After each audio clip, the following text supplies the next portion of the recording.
When I first bought my house on the edge of Willow Creek, it felt like finding a piece of heaven. The land was wide open, with wildflowers swaying in the breeze and tall pine trees standing guard like old friends. It wasn't fancy or polished, but it didn't need to be. This place was mine, paid for with years of hard work and sacrifice. No one could tell me how to live here because there were no rules, no committees, and no one watching over my shoulder. Or so I thought. For 5 peaceful years, I lived in blissful solitude.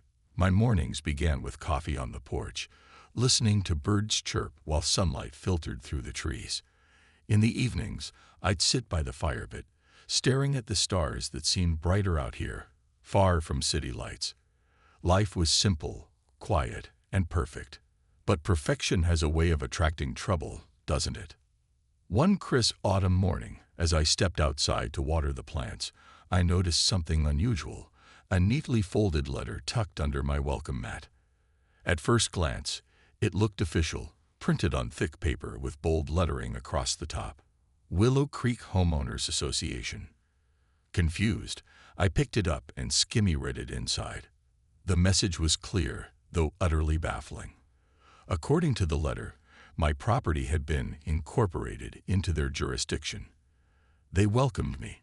Yes, welcomed to join the HOA and reminded me that membership came with monthly fees, strict guidelines, and regular inspections. The tone was polite but firm, leaving no room for negotiation. Essentially, they expected me to sign on the dotted line and fall in line. I laughed at first, thinking it was some kind of mistake. After all, I lived miles away from the manicured lawns and cookie-cutter houses of Willow Creek's gated neighborhoods. Their world of rules and regulations had nothing to do with me.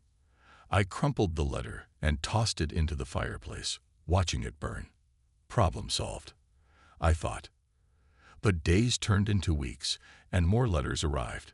Each one grew increasingly urgent, reminding me of deadlines, penalties, and legal consequences. At first, I ignored them, convinced they'd eventually realize their error. Who did they think they were, trying to impose their rules on someone who didn't ask for them? My land, my rules. That's how it worked, right? Then came the visits.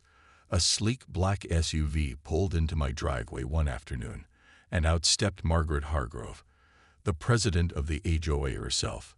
She wore a sharp navy blazer, her blonde hair pulled back into a tight bun. Her smile was warm, but her eyes were cold, calculating. She introduced herself politely, holding out a clipboard with papers attached. "Welcome to the community," she said, her voice smooth as silk. "We just need your signature here." I shook my head firmly. "Sorry, but I'm not joining." Her smile faltered slightly, replaced by a look of thinly veiled irritation. "This isn't optional," she replied, tapping the clipboard. "Your property now falls within our boundaries. You're required to comply."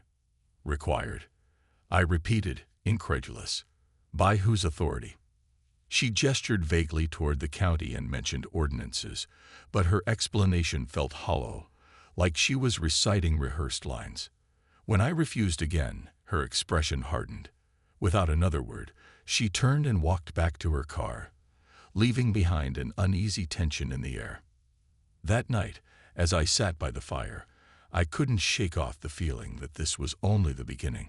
Something about Margaret's visit left a sour taste in my mouth, a sense that my peaceful life was about to change forever. And deep down, I knew I was right. The days that followed Margaret's visit were anything but peaceful. At first, it seemed like maybe she'd given up. No more black SUVs parked in my driveway. No clipboard-wielding envoys knocking on my door. For a brief moment, I allowed myself to believe that my firm stance had worked, that they'd finally realized I wasn't going to back down. But then the letters started arriving again, each one more aggressive than the last. They came almost daily now, slipped under my door, or left on my porch like unwanted gifts. The first few were polite reminders about joining the community and paying dues. But soon, the tone shifted. Words like non-compliance, penalties, and legal action began appearing in bold print. One letter even accused me of violating landscaping guidelines I'd never agreed to follow. Another claimed my garden shed was an unapproved structure. I couldn't help but laugh at the absurdity of it all. My garden shed? Really? It had been there for years, weathered by time and seasons, leaning slightly to one side but perfectly functional. To think someone sat in an office somewhere deciding whether it met their standards felt ridiculous. And yet, the letters kept coming, piling up on my kitchen counter until I could barely stand to look at them anymore. But it wasn't just paper anymore. It was people, too. Men in suits began showing up unannounced, walking along the edges of my property with clipboards in hand. They acted casual, as if they belonged there, jotting notes while pretending not to notice me glaring at them from my window. Once, I confronted them directly, demanding to know what they were doing. One of them mumbled something about routine inspection before hurrying away. Routine inspection? On my land. I was furious and scared, though I wouldn't admit it. Then came the drones. Yes, drones. One afternoon, as I was hanging laundry on the line, I spotted it hovering above my roof. Its camera lens glinted in the sunlight, scanning every inch of my home like some kind of mechanical spy. I shouted and waved my arms, trying to shoo it away, but it stayed put, buzzing lazily in the sky. Finally, after what felt like forever, it zipped off toward the direction of Willow Creek's main offices. David noticed the change in me. He'd always been supportive, encouraging me to fight for what I believed in, but lately, he seemed worried. Maybe we should pay the fees, he suggested one evening as we sat together on the porch. His voice was gentle, hesitant. Just to keep the peace. I stared at him, stunned. Are you serious? Pay them so they can take over our lives. He sighed, running a hand through his hair. I'm just saying, this isn't going away. What if they escalate things? They can't do anything, I insisted, though doubt crept into my mind. Could they? Surely there were laws protecting homeowners like me. Right? Despite my bravado, I couldn't ignore the growing unease settling in my chest. Every creak of the floorboards at night made me jump, convinced someone was lurking outside. Every unfamiliar car driving past felt suspicious. Even the sound of birdsong in the mornings carried a faint undertone of tension, as if nature itself knew something was wrong. And then, late one night, I heard it, a low rumble in the distance.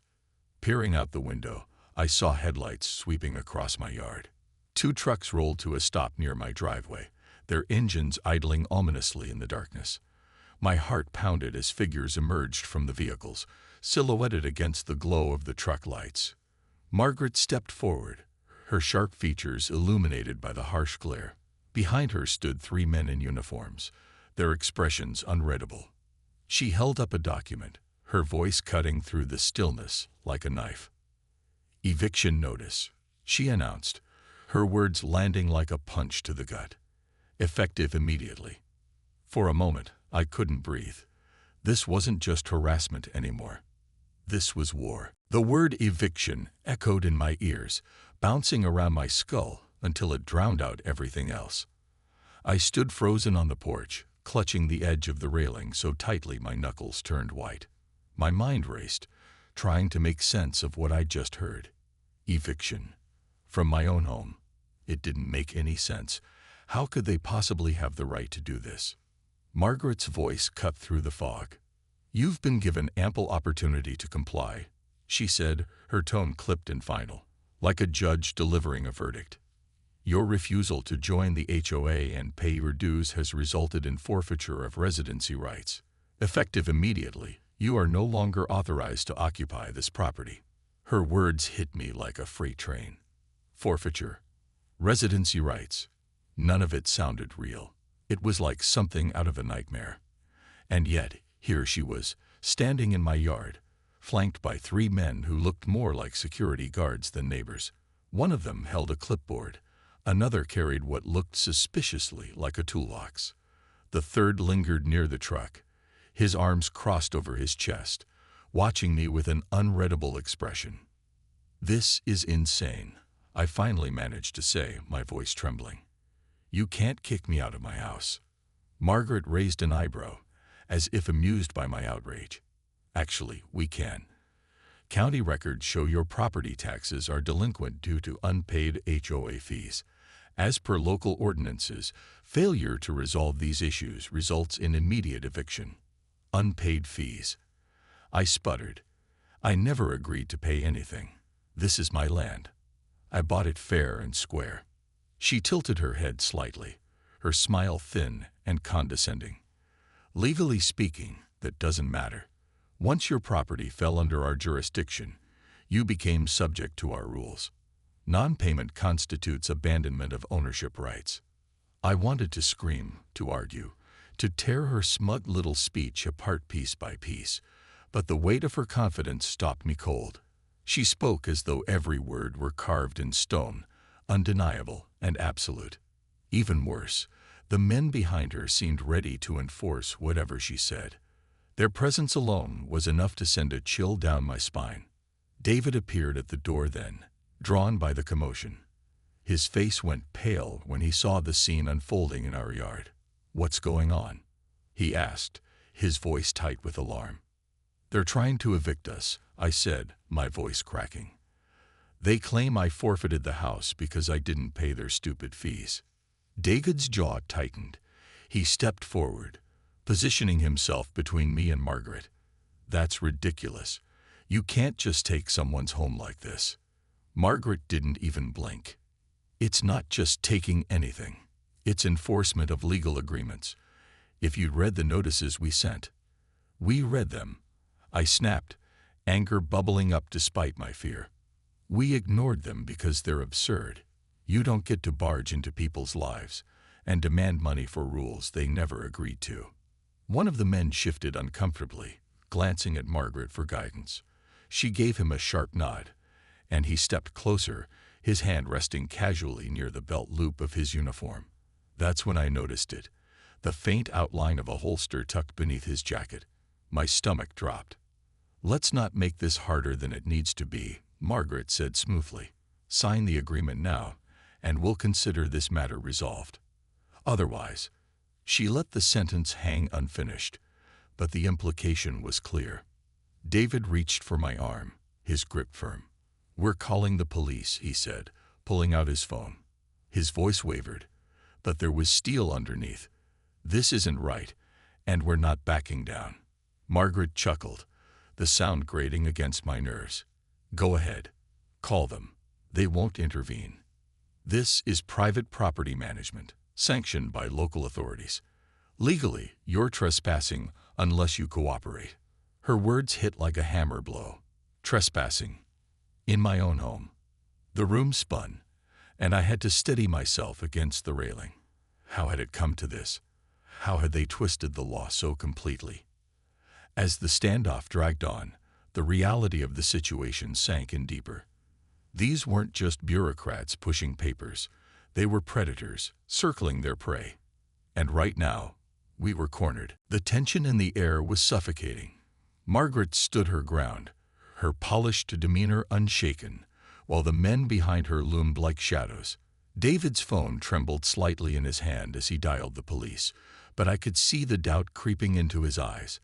What if she was telling the truth? What if no one came to help us? Minutes stretched into what felt like hours as we waited for the call to connect. Finally, a dispatcher answered, and David explained the situation as calmly as he could. "There are people here claiming they can evict us from our own property," he said, his voice firm but edged with frustration. "They say it's because of unpaid HOA fees, but this is our home. We've lived here for years."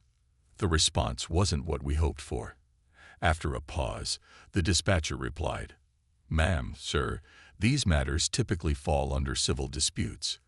Local law enforcement can't intervene unless there's evidence of criminal activity."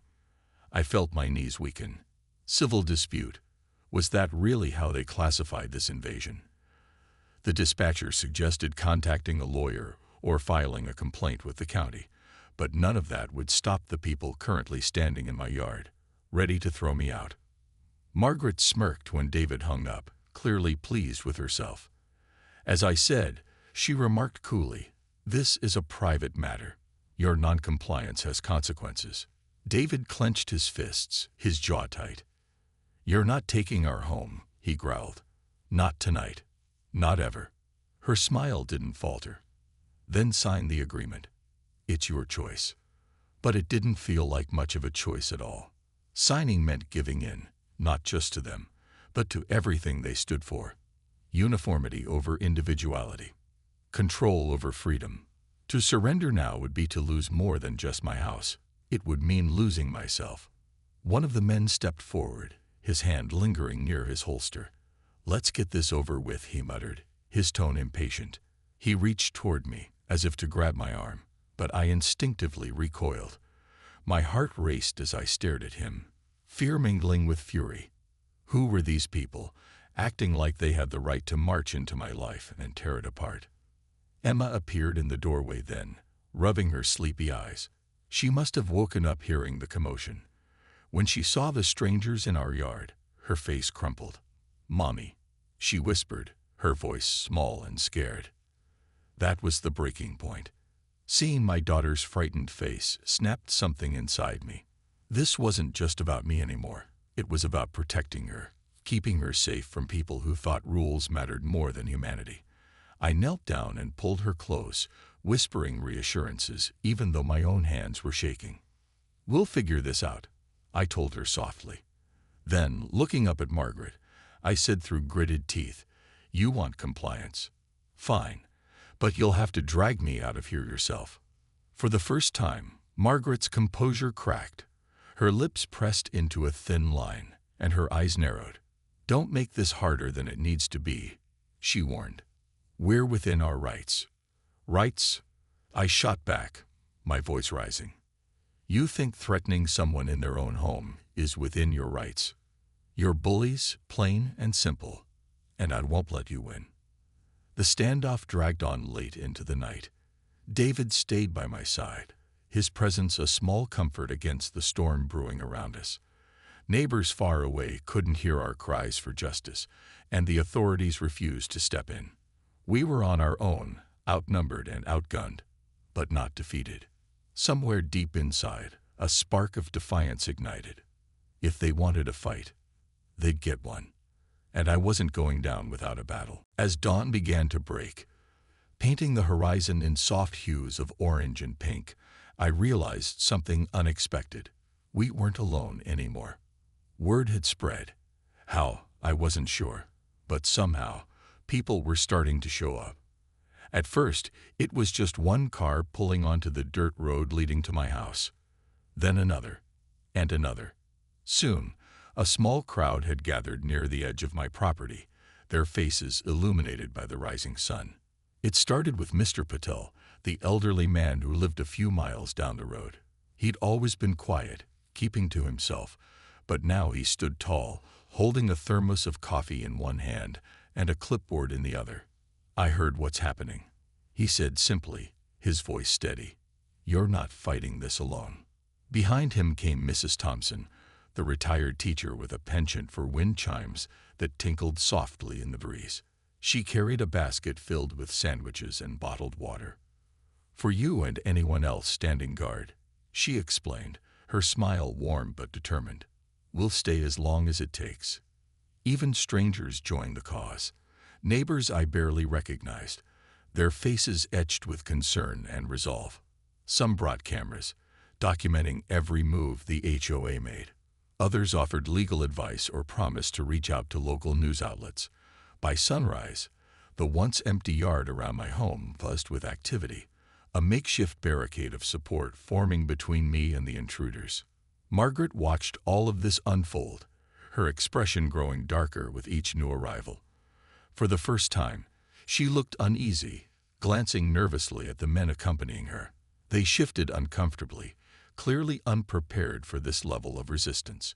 One of them muttered something about crowd control, but no one moved to act. The balance of power was shifting, and everyone could feel it. David stood beside me, his arm wrapped protectively around my shoulders. "See," he whispered, his voice thick with emotion.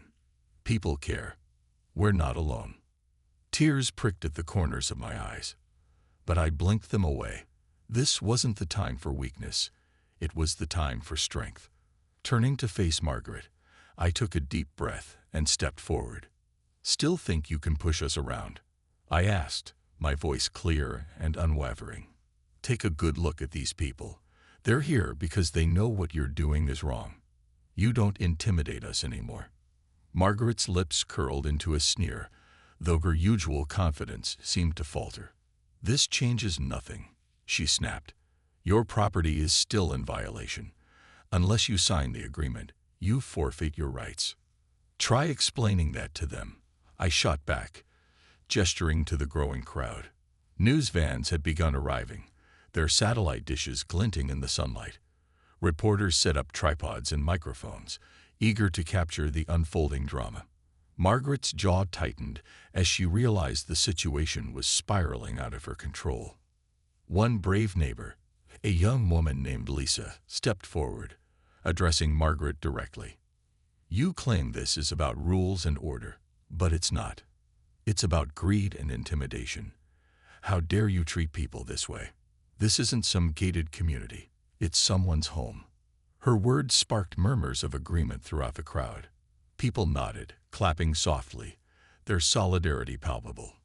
Even the men with Margaret exchanged uneasy glances, their confidence visibly shaken. As the morning wore on, the pressure mounted.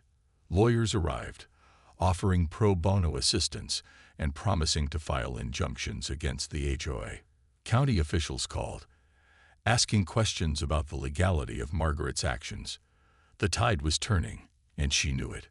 But despite the mounting resistance, Margaret refused to back down. "Fine," she spat, her voice laced with venom.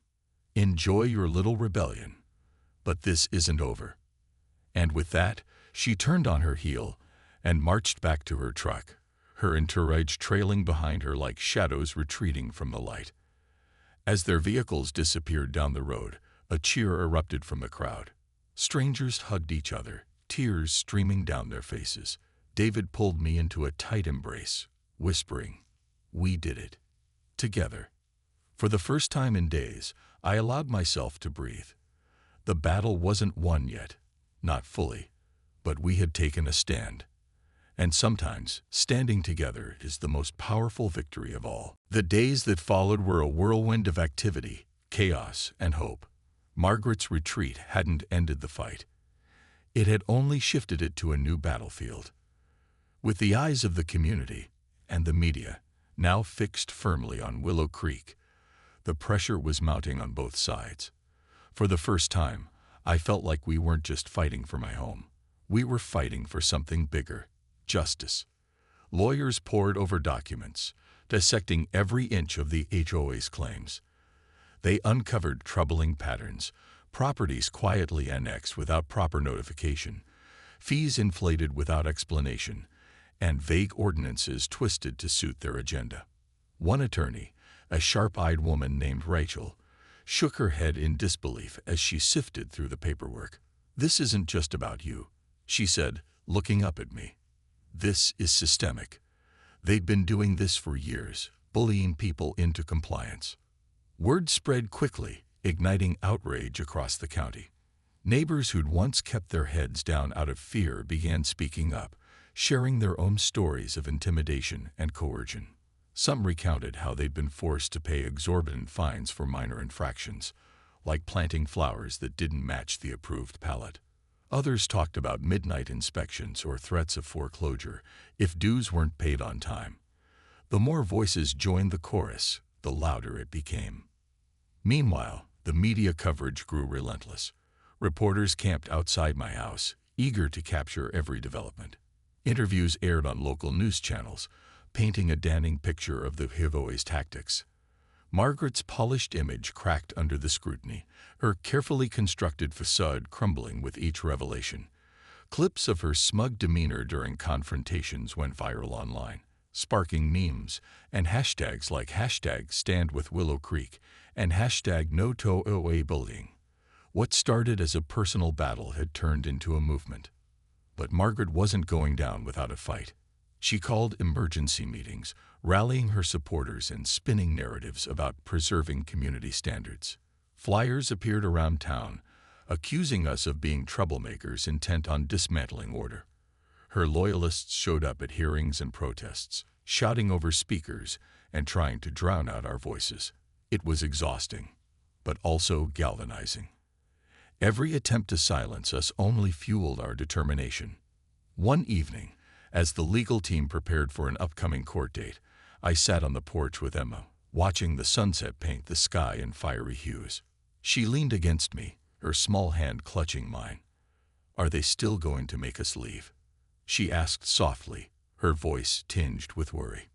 I kissed the top of her head, my throat tightening. "No, sweetheart, we're staying right here. No one's taking this home away from us." Her relief was palpable, but it came with a weight I couldn't ignore. This wasn't just about protecting my family anymore. It was about ensuring no one else had to face what we were facing. If we won, it wouldn't just be a victory for us.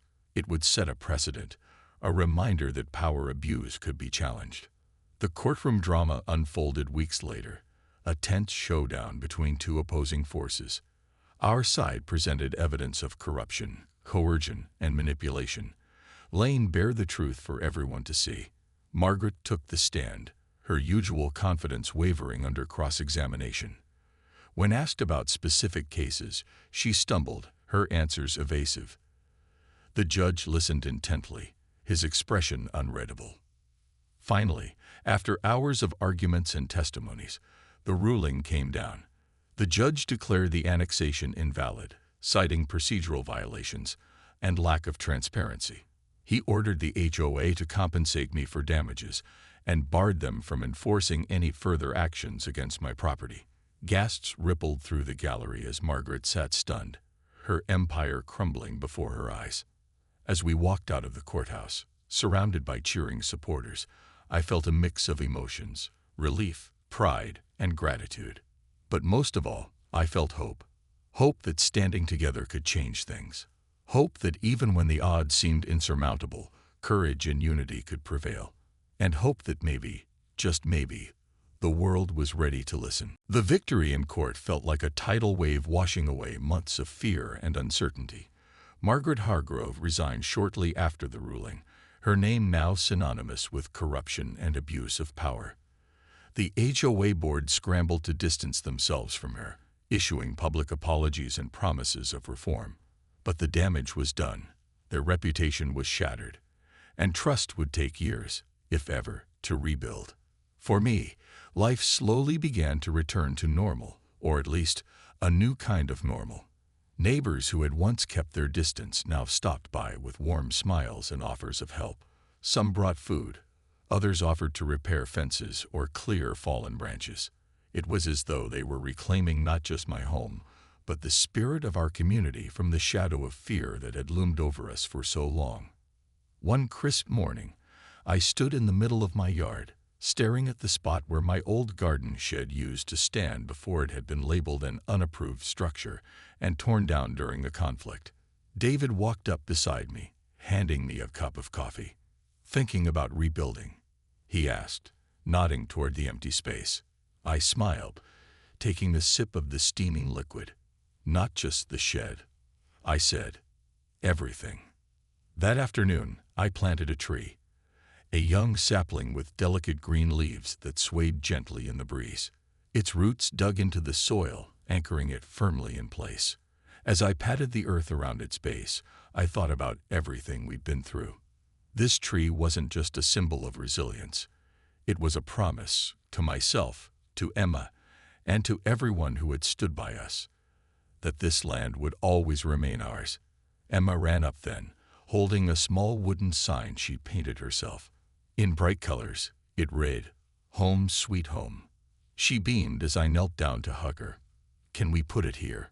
she asked, pointing to the base of the tree.